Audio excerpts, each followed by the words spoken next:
Hello everyone, आप सभी दोस्तों का स्वागत है। इस वीडियो में हम लोग देखने वाले एक और main board IPO Groww IPO की जो ऑफिशियल डेट और प्राइस बैंड निकल कर आई है, उस प्राइस बैंड के अकॉर्डिंग कंपनी की वैल्यूएशन किस तरीके से कैसी रखी गई है, कंपनी की IPO date, price band, grey market premium, financial health और कंपनी की जो इंपॉर्टेंट इवेंट्स है उनको हम लोग इस वीडियो में कवर करने वाले हैं जीएमपी के साथ। चिंता देखिएगा और ऐसे ही daily IPO, grey market premium से जुड़ी अपडेट के लिए चैनल को सब्सक्राइब कर लीजिए। साथ ही कमेंट्स में टेलीग्राम ग्रुप का लिंक दिया गया है, वहाँ भी जुड़ सकते हो आप लोग टाइम पे अपडेट के लिए। ग्रो आईपीओ के बारे में बात करें तो ग्रो आईपीओ यहाँ पे नवंबर की फर्स्ट आईपीओ रहने वाली है। ग्रो आईपीओ यहाँ पे 4 नवंबर से ओपन होगी, यानी कि आपको इस आईपीओ के बारे में बात करें तो नेक्स्ट वीक मंडे से जो स्टार्ट होगी उसके कल होकर ट्यूसडे से आईपीओ ओपन होने वाली है 4 नवंबर को, और 7 नवंबर इस आईपीओ की क्लोजिंग डेट हम लोग को दिखेगी। यानी कि इस आईपीओ के बारे में बात करें तो 4 नवंबर से लेकर 7 नवंबर आपको अप्लाई करने की अपॉर्चुनिटी मिलेगी। कंपनी की फेस वैल्यू ₹2 रखी गई। यहाँ पे कंपनी की फेस वैल्यू ₹2 रखी गई, जिसके अकॉर्डिंग थोड़ी सी लिक्विडिटी यहाँ पे कंपनी में ज़्यादा रहेगी। और कंपनी ने जो कट ऑफ प्राइस रखी गई है उसके अकॉर्डिंग यदि हम डिस्कस करें तो अट्रैक्टिव प्राइस कंपनी ने रखा है कि कंपनी के लिस्टिंग के बाद भी यहाँ पे इस कंपनी में आने वाले समय में जो रिटेलर्स के लिए अट्रैक्टिव प्राइस रखी जाती है कि यहाँ पे नंबर ऑफ शेयर रिटेलर में ज़्यादा किसी भी कंपनी की बात करें रखना चाहते हैं तो उनके लिए इस कंपनी के बारे में बात करें तो यहाँ पे जो कट ऑफ प्राइस रखी गई वो रिटेलर्स पॉइंट ऑफ व्यू से कट ऑफ प्राइस यहाँ पे ₹100 रखा गया है। और कंपनी की जो अप्लाई करते समय मिनिमम आपको एक लॉट 150 इक्विटी ऑफ शेयर आपको सेलेक्ट करना होगा। कंपनी की बात करें तो टोटल फ्रेश इशू और ऑफर फॉर सेल दोनों की कॉम्बिनेशन है। यहाँ पे इस कंपनी की इशू साइज़ की बात करें टोटल की तो 6,632 करोड़ की टोटल इशू साइज़ दिख रही है, जिसमें से आपको 1,062 करोड़ की बात करें तो कंपनी के पास डायरेक्ट जाने वाली है। लगभग आप लोगों को 1,000 करोड़ तक की बात करें तो कंपनी के पास जाएगी, और रेस्ट ऑफ 5,572 करोड़ की बात करें तो ऑफर फॉर सेल है, जिसके माध्यम से प्रमोटर्स और एग्जिस्टिंग शेयर होल्डर्स अपने स्टेक को डाइल्यूट करते हुए देखेंगे। यानी कि आपको 5,572 करोड़ प्रमोटर्स और एग्जिस्टिंग शेयर होल्डर्स अपने स्टेक को इस आईपीओ के थ्रू डाइल्यूट करते हुए दिख रहे हैं। बुक बिल्डिंग आईपीओ है, बीएसई एनएसई दोनों जगह पर कंपनी आने वाले समय में लिस्ट होते हुए दिखेगी। कंपनी की ओवरऑल यदि हम लोग देखें टोटल इशू साइज के डिस्ट्रीब्यूशन के बारे में बात करने की तो यहाँ पे 75% पोर्शन क्यूआईबी के पास जाएगी। यानी कि इस आईपीओ के बारे में बात करें तो 10% तक ही आपको रिटेलर्स कैटेगरी के पास शेयर जाते हुए दिखेगी। इस आईपीओ में रिटेलर्स को अलॉटमेंट मिलने की चांस काफ़ी कम रहने वाली है। उस चांस को बढ़ाने के लिए प्रत्येक फंड मेंबर्स के डिमेट अकाउंट से एक लॉट यदि आप अप्लाई करेंगे तो अलॉटमेंट मिलने की चांस आपकी इंक्रीज होते हुए दिख सकती है। कंपनी की बात करें तो एनआई कैटेगरी में आप लोगों को अप्लाई करने के लिए 15% यहाँ पर रखी गई, जिसमें बिग एचएनआई और बिग स्मॉल एनआई दोनों हम लोगों को दिख जाते हैं। ग्रो आईपीओ के बारे में बात करें तो आने वाले समय में जो इंपॉर्टेंट डेट्स है कि 4 नवंबर से आईपीओ ओपन हो रही है, 7 नवंबर इस आईपीओ की क्लोजिंग डेट है।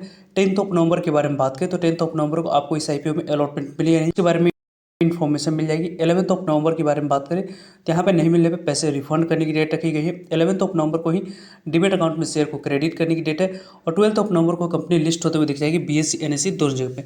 वैसे इस आईपीओ में मिनिमम एक लॉट अप्लाई करने कितनी अमाउंट्स की यहाँ पे रिक्वायरमेंट दिख रही है तो यहाँ पे देख सकते हैं प्रमोटर्स की बात करें तो इस कंपनी में आप लोगों को यहाँ पे एक लॉट अप्लाई करने के लिए 15,000 अमाउंट्स की यहाँ पे रिक्वायरमेंट है। स्मॉल एनआई कैटेगरी में अप्लाई करने के लिए लगभग आपको 2,10,000 अमाउंट्स की रिक्वायरमेंट दिख रही है, और बिग एनआई कैटेगरी में अप्लाई करने के लिए लगभग 10 लाख से अमाउंट्स की ज़्यादा रिक्वायरमेंट होती है। तो यहाँ पे आपको 10,05,000 अमाउंट्स की यहाँ पे रिक्वायरमेंट दिख रही है। कंपनी की जो फाइनेंशियल हेल्थ है उनके बारे में बात करते हैं तो फाइनेंशियल हेल्थ में आप देख सकते हैं कि FY23 की डाटा कंपनी के द्वारा दी गई है, FY24 की 25 यहाँ पे 25 की यहाँ पे दी गई है। और कंपनी की ओवरऑल यदि हम लोग बात करते हैं तो फाइनेंशियल जो हेल्थ की जो कंपेरिजन यहाँ पे देखिए, यहाँ पे आप लोगों को कंपनी ने Q1 की डाटा दी गई है, और यहाँ पे भी Q1 की डाटा से कंपेयर किया गया है। तो ओवरऑल यदि हम लोग डिटेल्स में डिस्कस करें तो कंपनी की जो ओवरऑल यहाँ पे एसेट है उसके बारे में बात करें 4,807 करोड़ के पास थी, 8,017 करोड़ के पास, 10,077 करोड़ के पास, और अभी आप लोग को 12,713 करोड़ के पास कंपनी की टोटल एसेट दिख रही है। एसेट टर्म्स में यदि हम लोग डिस्कस करें तो कंपनी की एसेट लगातार कंसिस्टेंट कंपनी ने एसेट में ग्रोथ कंपनी ने करके दिखाई है। कंपनी के रेवेन्यू के बारे में बात करें तो यहाँ पे कंपनी के रेवेन्यू आप लोग देख सकते हो डायरेक्ट पहले 1,260 करोड़ के पास कंपनी की रेवेन्यू थी, वहाँ पे आप लोगों को यहाँ पे लगभग 2,795 करोड़ के पास। कंपनी के रेवेन्यू के बारे में बात करें तो FY25 में 4,061 करोड़ के पास, लेकिन Q1 से कंपेयर करते पिछले ईयर के इस ईयर की तो लगभग 1047 करोड़ से बढ़कर यहाँ पे 948 करोड़ के पास कंपनी की रेवेन्यू यहाँ पे दिख रही है। कंपनी की ओवरऑल टैक्स देने के बाद प्रॉफिट के बारे में बात करें तो प्रॉफिट कितनी है तो पहले यहाँ पे कंपनी 457 करोड़ की प्रॉफिट रिपोर्ट करी हुई थी, लेकिन बीच में यहाँ पे कंपनी ने 805 करोड़ की लॉस में ऑपरेट करके इसलिए दिखाई क्योंकि कंपनी फॉरेन में लिस्टेड कंपनी के यहाँ पे रजिस्टर्ड कंपनी थी, लेकिन कंपनी में आने वाले समय में इंडिया में लिस्टिंग की प्लानिंग कर रही थी। उसके लिए यहाँ पे सेटलमेंट के लिए जो कंपनी ने सेटलमेंट करी हुई थी उसके कारण से इस कंपनी ने लॉस में ऑपरेट सन दिखाया था, लगभग 805 करोड़ की कंपनी ने लॉस रिपोर्ट करी हुई थी। देन यहाँ पे 338 करोड़ की प्रॉफिट, यहाँ पे फिर से आप लोगों को 1827 करोड़ की कंपनी की प्रॉफिट दिख रही है। 378 करोड़ की यहाँ पे 948 करोड़ की रेवेन्यू में यहाँ पे प्रॉफिट कंपनी की दिख रही है, जो कि काफ़ी यहाँ पे आउटस्टैंडिंग है। इबिटा के बारे में बात करें तो पहले यहाँ पे इबिटा पहले 300 यहाँ पे 99 करोड़ के पास थी, यहाँ पे 780 करोड़ की लॉस पे थी, यहाँ पे लगभग 482 और 2371 करोड़ के पास कंपनी की यहाँ पे इबिटा दिख रही है। कंपनी की ओवरऑल नेटवर्थ के बारे में बात करें तो नेटवर्थ यहाँ पे पहले 3300 करोड़ के पास थी, वो आपको बढ़कर यहाँ पर 4855 करोड़ के पास आ चुकी है।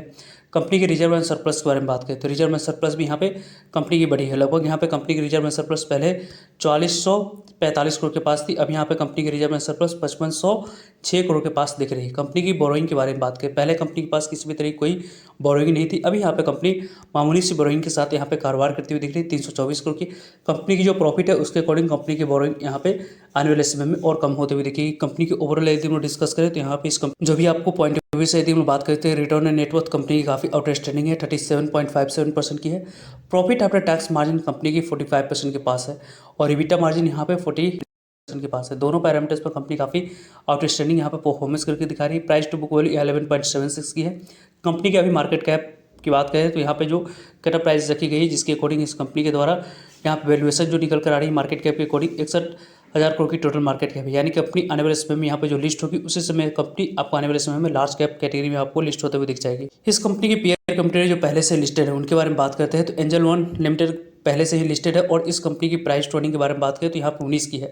लेकिन यहाँ पे ग्रो आईपीओ के बारे में बात करें तो इस कंपनी की प्राइस ट्रेडिंग 33 रखी गई। यानी कि इस कंपनी की प्राइस ट्रेडिंग की बात करते हैं तो अपने पीयर कंपनी से वैल्यूएशन वाइज थोड़ी सी महंगी रखी है। यहाँ पे भी देख सकते हैं मोतीलाल ओसवाल की प्राइस ट्रेडिंग 24 की है, लेकिन की बात करते हैं तो इसकी प्राइस ट्रेडिंग 45 की दिख रही है। और इस कंपनी के बारे में बात करें नोवामा वेल्थ की तो इसकी प्राइस ट्रेडिंग यहाँ पे 26 की है। और प्रूडेंस कॉर्पोरेट यहाँ पे कॉर्पोरेट एडवाइजरी सर्विसेज की बात करते हैं तो इसकी प्राइस ट्रेडिंग आप लोगों को 59 की दिख रही है। ओवरऑल यदि हम लोग प्राइस ट्रेडिंग के अकॉर्डिंग बात करते हैं तो यहाँ पे इस कंपनी की एवरेज प्राइस ट्रेडिंग पे यहाँ पे इस कंपनी की कट प्राइस रखी गई, यानी कि इस कंपनी की वैल्यूएशन है जो यहाँ पे जस्टिफाई करनी चाहिए थी। जिस तरीके से थोड़ी सी और इस कंपनी की कटर प्राइस जो रखी गई उसके अकॉर्डिंग कंपनी की कटर प्राइस 90 के आसपास रहती तो कंपनी की काफ़ी अच्छी वैल्यूएशन मानी जाती। और उसके अकॉर्डिंग इस कंपनी की बात करें तो एलजी इलेक्ट्रॉनिक्स आईपीओ से भी काफ़ी अच्छी लिस्टिंग इन होते हुए दिख सकती थी। लेकिन अभी यहाँ पे इस कंपनी की जो जीएमपी कारोबार उनके बारे में बात करें तो यहाँ पे इसके ग्रे मार्केट प्रीमियम में जो यहाँ पे कारोबार होता है को यदि हम लोग देखते हैं तो इसके ग्रे मार्केट प्रीमियम यहाँ पे 11.5 रुपीज़, लगभग यहाँ पे 12 रुपीज़ के आसपास इसकी ग्रे मार्केट प्रीमियम कारोबार करती हुई दिख रही है। जो इस कंपनी की कटर प्राइस है 100 रुपीज़, उस पर 12 रुपीज़ को एड ऑन करते हैं तो यहाँ पे 1112 रुपीज़ लिस्टिंग प्राइस, 1 किलो 12% के पास लिस्टिंग मिलने की चांस है। लगभग इस आईपीओ के अकॉर्डिंग आने वाले समय में आपको लिस्टिंग मिलने की जो चांस बनी वो 1800 के आसपास से आईपीओ आने वाले समय में लिस्टिंग देती हुई दिख रही है। वैसे ओवरऑल इस कंपनी के बारे में टाइम पे आप लोगों को सभी अपडेट मिलते रहेंगे, सो जुड़ रहेगा ताकि आप लोगों तक अपडेट पहुँचाए। फर्दर जो भी डाउट करिए कमेंट्स कर आप लोग पूछ सकते हो। मिलते हैं एक नए इन्फॉर्मेटिव वीडियो में, तब तक लीजिए जय भारत।